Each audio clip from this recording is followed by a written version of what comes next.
Hello, this is the Global News podcast from the BBC World Service with reports and analysis from across the world. The latest news 7 days a week.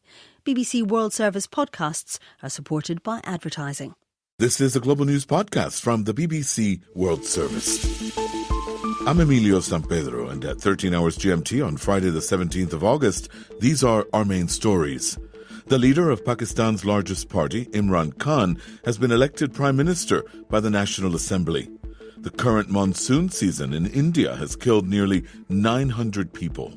The World Health Organization says violence in the Democratic Republic of Congo is making it difficult to contain the latest Ebola outbreak.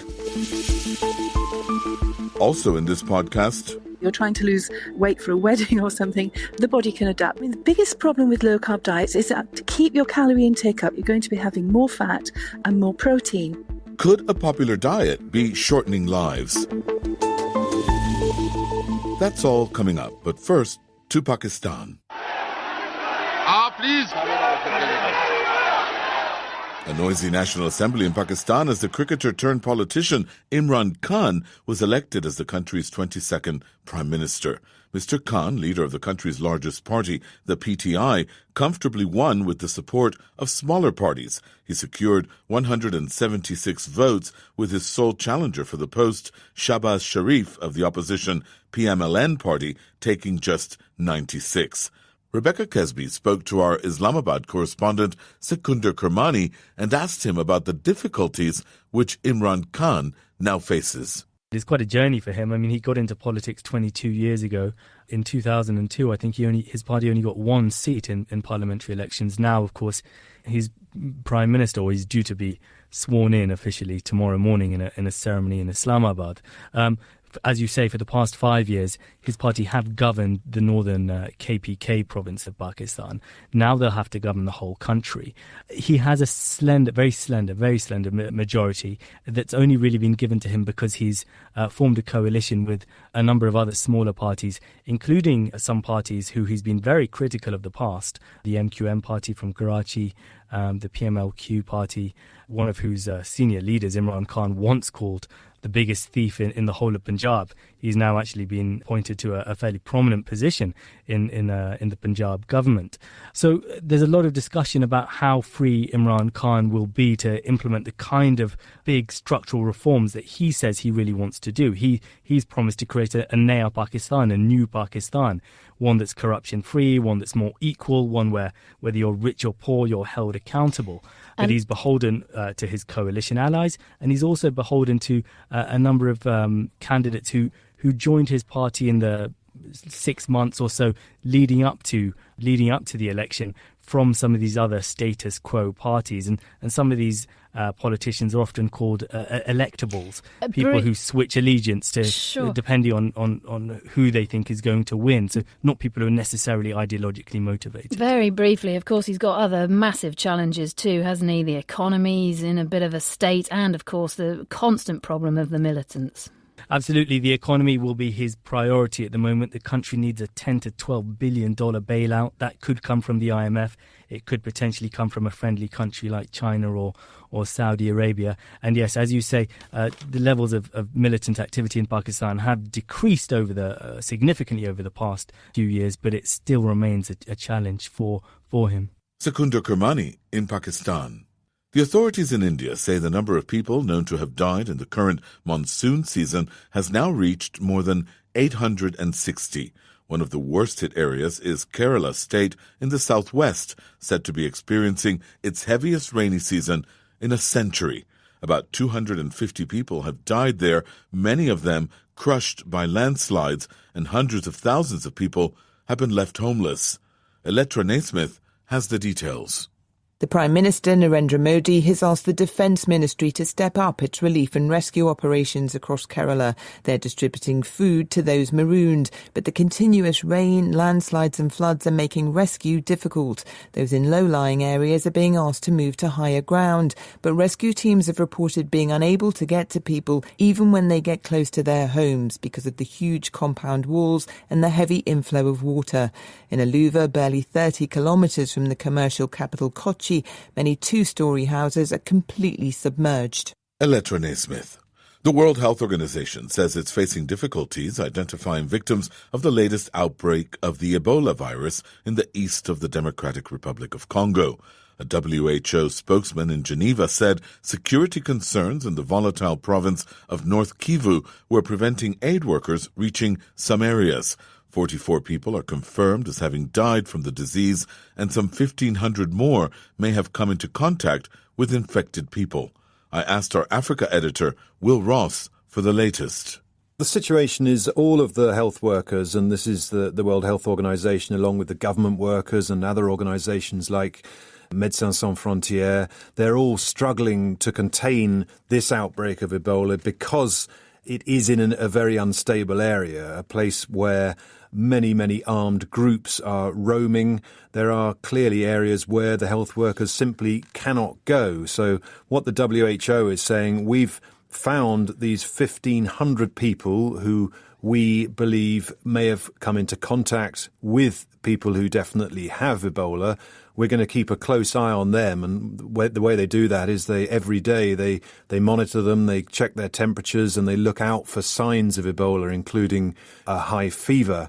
But the problem the WHO faces is it doesn't know how many contacts are in the areas they cannot access due to the conflict. So it's a bit of an unknown. So whereas we had an outbreak a few weeks ago where they were very clear on exactly which places they needed to get to and how they would trace all the people who'd come into contact with the virus. In this case, they've got this unknown issue of these areas they simply cannot get to. And how have the aid workers and charities responded, and what can be done to help reach them? Well, it's difficult. Médecins Sans Frontières have just set up this week an Ebola treatment centre at the epicentre of the outbreak. And really, as I say, the critical thing is to isolate the people who definitely have the virus. And that's done in a very controlled way with different tents and a very careful way of ensuring that people who have Ebola don't come into contact with other people. But what they are appealing is for the armed groups to allow them to get into these inaccessible areas. But of course, these armed groups are a law unto themselves. And one of the problems is as soon as there's any violence, and this area of North Kivu is very unstable, as soon as there's any violence, an entire village can just suddenly flee. So you're the one moment you can know where the people are you're trying to reach. The next minute there'll be some violence and suddenly they're all on the run. Will Ross. 5 years ago, the world's leading diamond producer, De Beers, moved its operations from London to Botswana. The aim was to turn Botswana into a major international center, with about $6 billion worth of diamonds expected to flow through the country. The move was a result of an agreement between the government of Botswana and De Beers, who are joint owners of Debswana, the country's main mining company. But as the BBC's Veronique Edwards reports from Gaborone, there's concern the relocation has not quite benefited the locals.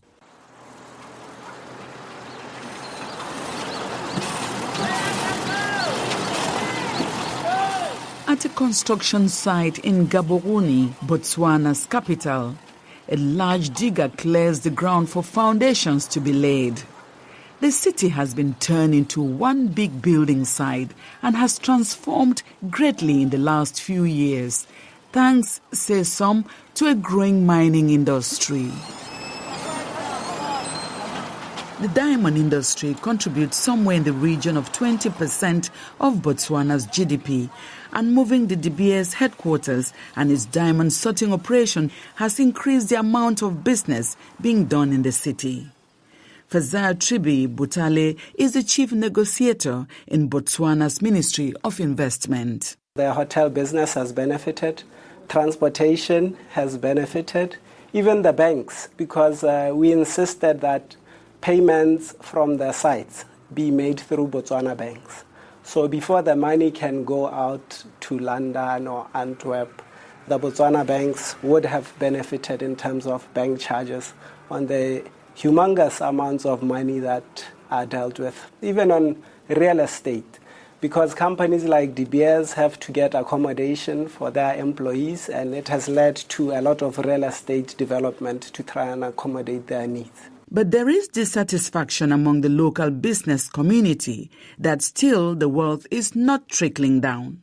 Some of the diamond cutting and polishing companies that were set up have been taking advantage of a provision that allows them to export a certain percentage of their diamonds without treating them. As such, unfinished diamonds have been sent to countries like Cambodia and Thailand, and hundreds of workers in Botswana have been laid off. Gobo Samankebene is the president of the local business community. There have been a lot of retrenchments as far as diamond cutting, polishing is concerned. If you look at the current employed staff at those that exist, and I think there are 16 of them, it's on a very minimal basis that you could say it has any impact. There has been no impact, particularly on the small local people. Even when you look at the bigger corporate, I don't think anybody can stand up and say we have benefited. On hindsight, do you think this is a wrong move? I don't think it's a wrong move. At the end of the day, the diamonds come from Botswana. I think from a private sector perspective, it is the right thing to be here. The government, for their part, though, insists that in the long run, the relocation of the De Beers in time will turn Botswana into the center for diamond trade in the world, even if some jobs in the industry have been lost. In terms of growth, we feel that the more citizens participate, the more benefit we will get out of the whole trade. And that notwithstanding, government has tried to play a leading role. We established the Okavango Diamond Company solely for the purpose of being able to buy diamonds and involve citizens in their further downstream industries. So far, the jury is still out on the benefits of De Beers' move to Botswana. But there is no doubt that other countries on the continent are keen to follow suit and negotiate better deals with mining companies operating within their borders. Veronique Edwards. People often go on diets to feel better about how they look, but in many cases it's because they want to be healthier and to live longer. Now, research suggests one popular diet fad, eating fewer carbohydrates, could actually shorten your life. Jonathan Savage told me more. First of all, let's define what it is. It's recommended we eat about 150 grams of carbohydrates a day: oats, bread, pasta, rice, potatoes, so on. A very low-carb diet would mean that 20% of your energy comes from carbohydrate. A moderate amount would be about 50%. The study asked people to report on what they were eating and found that people who ate a moderate amount of carbohydrates had a slightly lower risk of early death compared with the low and high-carb group. So it's worth noting this isn't just about a low-carb diet, but also a high-carb diet. However, the risks are greater at the low end, a 4-year drop in life expectancy compared to a little over a year at the upper end of the scale. And these diets are incredibly popular, aren't they? Yeah, things like the Atkins diet. Some people still swear by it doing wonders for controlling their weight. But this finding will be concerning to people. They'll probably want to know how concerned they should be. Catherine Collins is a dietitian from the UK's National Health Service. She says we need to take note of why a low-carb diet is linked to a shorter life. Short term, it's no big deal. You're trying to lose weight for a wedding or something. The body can adapt. I mean, the biggest problem with low-carb diets is that to keep your calorie intake up, you've got to eat other foods. So if you cut the carbs from your diet, you're going to be having more fat and more protein. And if you have a very high-fat diet, what you're doing is exposing your body to the after-meal effects of having high circulating fats, which can increase your risk of a heart attack after a big, heavy fat meal, if you're at risk, because you have a history of heart disease. So, Jonathan, the big question is, what does the research suggest to eat? What it says is, if you want to cut carbs, do it moderately. That's fine, but keep your diet balanced. Cutting some carbohydrates can undoubtedly be good for your health. Fewer sweets, less sugar, a smaller slice of cake, it breaks my heart to say. The advice is focus on the nutrients. If you cut carbs, replace them with fat and protein from plant-based sources. Don't load up on meat and dairy. Jonathan Savage. Every weekend, you can hear a review of the week's main news stories and why they matter. That's In the World This Week. Here's Jackie Leonard. This week, what does the Genoa bridge disaster tell us about the state of Italy? We look at the deepening chill in Turkish-US relations and ask whether Turkey is drifting away from the West. And this was the week when one of the greatest voices in the world was stilled. We look at the legacy of Aretha Franklin. That's all in the world this week, exactly the sort of thing a discerning global news podcast listener would appreciate. That's right. Thanks, Jackie. The World This Week is broadcast on Saturdays and Sundays and available to download from our website. Saudi Arabia says it will contribute $100 million to help rebuild parts of northern Syria captured from Islamic State militants. The money will be used to restore services and regenerate communities in areas now controlled mainly by U.S.-backed Kurdish fighters. The region includes the city of Raqqa. With government forces preparing for what could be a major offensive on the last rebel stronghold, Idlib, it seems inevitable now that President Assad will emerge as the winner of Syria's civil war, and he has Moscow to thank. Russian firepower turned the course of the conflict in his favor. Our Moscow correspondent Steve Rosenberg has spent this week traveling across Syria with the Russian military. Near Aleppo, we're taken to a textile factory. During the war, it was looted and shut. But it's working again. Its director, Bassam Dawalibi, believes that Moscow's intervention in Syria has brought stability. They keep the order itself. They came here and help the Syrian people. They are our friends. Friendly Russia. That's precisely the image Moscow wants to project to the foreign journalists on this tour. Outside Homs, we're shown Russian soldiers handing out humanitarian aid. And when we arrive at a school that Russia is helping to repair near Damascus, right on cue, children burst into song and pose for photographs with Russian military police. The estimated cost of rebuilding Syria is astronomical, hundreds of billions of dollars. And Moscow is demanding that other countries share the bill.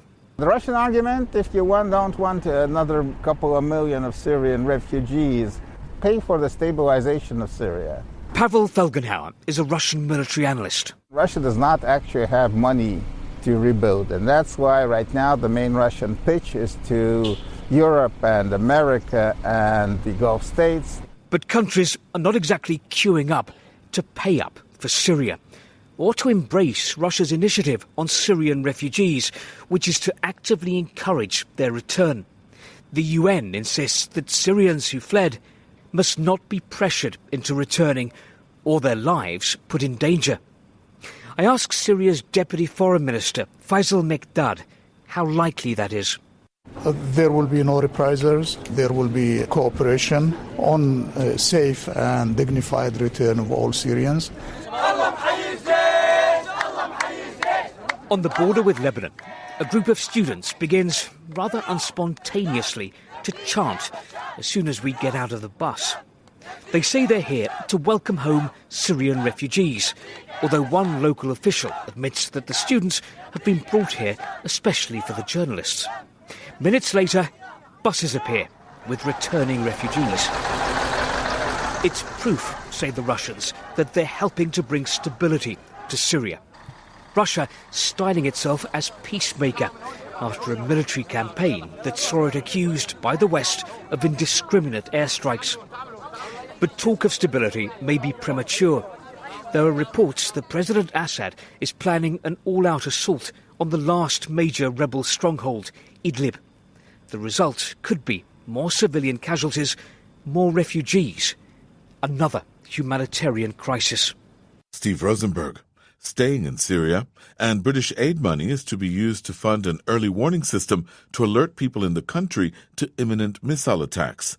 The technology will be employed to try to protect civilians in Idlib, the last major area still in the hands of rebel groups, where the Syrian government and Russia have carried out a wave of airstrikes. The technology, developed by the civilian company Hala Systems, works by detecting aircraft using remote sensors and machine learning algorithms before sending early warnings through air raid sirens and social media alerts. Dan Damon heard more from John Yeager, the CEO of Hala Systems. I think the most poignant memory I have is actually about 36 hours after we went live on midnight of August 2nd of 2016. We received a testimonial from a gentleman who told us that he used one of the warnings that we delivered via Facebook Messenger to actually move his family to safety. His neighbors were actually killed in an airstrike that destroyed his home, and he got extremely choked up and emotional in retelling this story, but it was really the first sign to us that we were on the right track. That is remarkable, isn't it? How are you getting the information? The warning system, the Sentry warning system, uses a network of sensors, both provided by human beings and provided by machines. The reason this is different from other warning systems is that we use then artificial intelligence and other technologies to instantaneously validate that information from multiple sources, which gives community members the ability to detect, identify, and predict threats. And the sensors themselves, where are they? The sensors, both human observers and the actual Internet of Things appliances that we've invented, are spread throughout the civilian population areas within Syria. I guess you have to be careful, because the last thing you want is for them to be targeted by those who want to carry out airstrikes. Absolutely right. The human observers that we work with opted to do this job before we ever arrived. I think what we brought to the warning systems that were already in place in Syria was this technological element. So the ability to actually unify the observers, add value to structured data that they were reporting, and turn that into warnings as soon as possible. How do you spread the message, John? We actually decided early on that we wanted to make sure we put information where people were already receiving it. We didn't want to provide barriers to people receiving the warnings. And so we communicate warnings via popular social media sites, through peer-to-peer messaging apps. And actually, more recently, we are remotely controlling air raid sirens and warning lights in communities and hospitals inside of Syria. Has this system been effective in Idlib, where we know there is still fighting and there are many, many displaced people? We believe so. We think that actually, in fact, Idlib was the first place that we ever launched the system, and it's been a target of heavy bombardment for the vast majority of the last couple of years. We think that although it's difficult to predict what's going to happen next in Idlib, we know there's an estimated 2 to 4 million civilians still living at imminent risk of death and injury. If you're in an area that's under threat, if, for example, you've already been displaced and you're living in temporary accommodation, even a tent, knowing that an airstrike is coming might not be all that comforting. Yeah, absolutely. I think another thing that we decided early on was that we're not on the ground. We don't have the precise information for local communities about which steps they should take that might be the most self-protective. We rely on local partners like the White Helmets to actually inform their local communities what appropriate steps available to them are. The British government says it's now going to be backing your technology. What difference will that make? Our greatest constraint has always been funding, and this is a relatively unique approach to this problem. With more money, we can improve the accuracy of our warnings. We can secure more hospitals and communities with warning lights and air raid sirens. Ultimately, we can save more lives in Syria. John Yeager, the CEO of the technology company Hala Systems. Not everyone agrees with everything their employer does, but staff at Google are so concerned by one particular project, they've decided to speak out. They've released a letter expressing dismay at Google's plans for a censored version of their search engine, purely for the Chinese market. I asked our China media analyst, Carrie Allen from BBC Monitoring, for more details. Well, this letter's been signed by over 1,000 people at Google. They've been saying that they don't think it's ethically correct that they've been brought in to work on this project to create a censored search engine that will be brought into China so that China can re-enter the market in mainland China. They feel that this is unethical, and they're really concerned about this. And Google had pulled out 8 years ago, but obviously China, very important market for them. How is this project being seen in China, and are there similar concerns there? Well, it's quite surprising, actually, because in China, I mean, obviously people can't use Google, so they've got their own version, this platform Baidu. It's one of the big media companies in China. And in fact, its CEO, Robin Li, is one of the most influential and also one of the most wealthy men in the world. He's listed in Forbes 100 list. So Baidu has had this supremacy for so long that you would think that people think, why would Google need to come back into China? But actually, a lot of people remember Google from 8 years ago and before that, and they thought it was brilliant, and that they're aware that there is censorship of Baidu, which cuts out things like mentions of the Tiananmen Square incident in 1989. So for them to see Google, they think, well, our own search engine has got limits of censorship. Google may actually not be any better. So there's been a lot of comment on Chinese social media, and people have been saying, we're actually quite looking forward to Google coming back, and we'd like to see what it's going to be like. Are they hoping it'll be less censored, or do they just basically accept censorship as a fact of life in China? They more or less accept it as a fact of life. But also there's this... I mean, actually, Google is the whole brand being US, having such a reputation around the world. They really do think that it's got less controls than something like Baidu might have. And also, it's worth mentioning that Baidu was involved in a scandal several years ago where it was promoting sponsored ads, and it was heavily criticised by the Chinese public because it promoted a hospital that somebody went to that promoted unethical treatments, and somebody died as a result of going to the wrong hospital. So people are looking forward to seeing Google. Kerry Allen. A report by a committee of British MPs says the authorities should be more positive about electronic cigarettes, making it easier for people to vape in public places. But earlier this week, researchers at Birmingham University in central England warned that e-cigarettes might not be as safe as people think. Here's our health editor, Hugh Pym. There's an ongoing debate about the benefits and potential risks of vaping. The Commons Science and Technology Committee says e-cigarettes are often overlooked by the NHS as a means of helping smokers to give up tobacco. Its report argues that e-cigarettes are not a significant gateway for young people to move into smoking, and there's no significant risk of second-hand inhalation. It adds that there's evidence people with mental health conditions are more than twice as likely to smoke as the rest of the population, and the committee says it's extraordinary that a third of mental health trusts in England ban the use of e-cigarettes. The committee chair, Norman Lamb. We ought to be making sure that the regulatory framework, the taxation framework, and the way in which government departments operate all work in the same way to encourage people to give up smoking, preferably to stop smoking altogether. But if they can't do that, then the consensus of so many organisations now, and the evidence we heard, is that vaping is significantly less harmful than smoking. There are sceptics. Professor Martin McKee of the London School of Hygiene and Tropical Medicine said recently there was no really good evidence e-cigarettes were as effective as other aids to quitting smoking. The Department of Health and Social Care said it would consider all the evidence and the report's recommendations. Hugh Pym. This week, the BBC World Service has been investigating how different countries are tackling the problem of plastics pollution. What are governments doing, and how are people responding?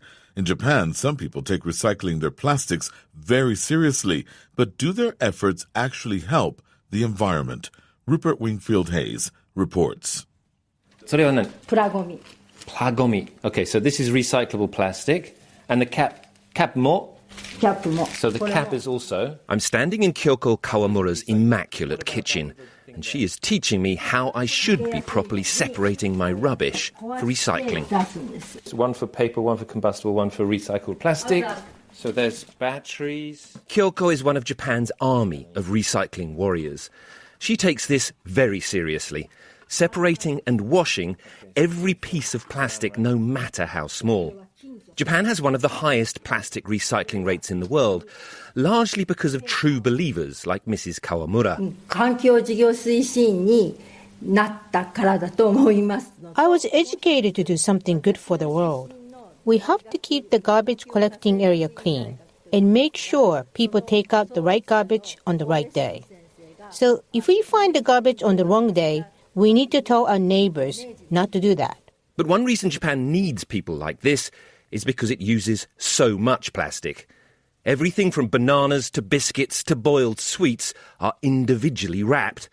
Per capita plastic use here is second only to the United States. Do you worry about the amount of plastic that people use? I realize we use lots of plastic wrapping, but at the same time, it is convenient. If an item is individually wrapped, like these cookies, they don't go stale if you don't finish them in 1 or 2 days. So once you've separated and washed all your different plastics, this is where it comes to, a huge recycling plant on the docks at Yokohama City. So we're going to see now what happens to it. I've now come up to the conveyor belts where the plastic waste is sorted, and there are teams of women standing over the conveyor belts, basically pulling out anything that can't go for recycling. So bits of metal, sort of hairspray cans, makeup bottles, everything else that stays on the conveyor belt is going to be baled for recycling. Now, the interesting thing is, until the beginning of this year, 70% of this plastic recycled waste was being sent from Japan to China. Yes, you heard right. Japan goes to all this trouble to clean and process household plastic and then ships most of it to China. Or at least it used to. So I've now come far out of Tokyo to an industrial lot which is owned by Sogame-san, and he used to send about 80% of the plastic he processed to China until the beginning of this year, when China suddenly banned the importation of all recycled plastics. And that is why his yard here is piled rather high with unprocessed plastic. When the export stopped this year, that's when it started piling up all over Japan. When that happened, the plastic material we used to send to China becomes waste.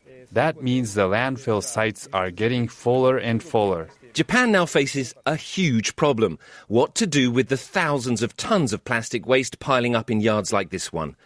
The reality is, household plastic waste has little value. Most of it must either be burned or buried, and that is expensive. No wonder so much plastic ends up in the world's oceans. That report by Rupert Wingfield-Hayes in Japan. And that's all from us for now, but there'll be an updated version of the Global News podcast later. And if you want to comment on this podcast or the topics covered in it, you can send us an email. The address is globalpodcast@bbc.co.uk. I'm Emilio San Pedro. Until next time, goodbye.